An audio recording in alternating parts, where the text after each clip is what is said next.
Mula nung inilibing si Mom, hanggang ngayon, araw-araw kang umiinom. Makakasama yan sa puso mo eh. Kaya na nga yan, Dad. Baka sa susunod, ikaw pa yung mawala sa ginagawa mo. Ah!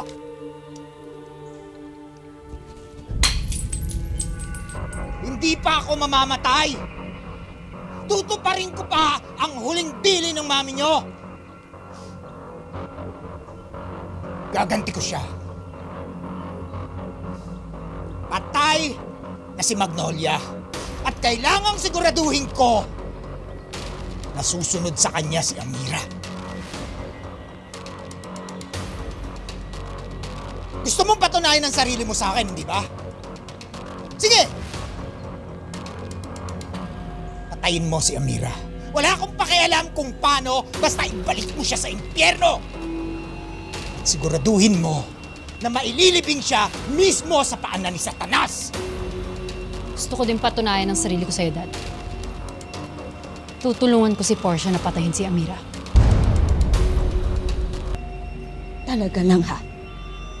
Do you really expect us to believe na kaya mong patayin ang sarili mong kapatid?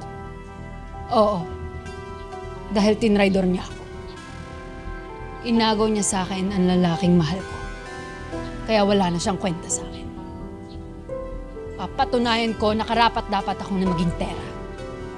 At kapantay ko rin ang mga iba mong anak. Gusto mong makasiguro na mapapabilang ka sa mga pamamanahan ko. Okay. Ganito ang gagawin ko.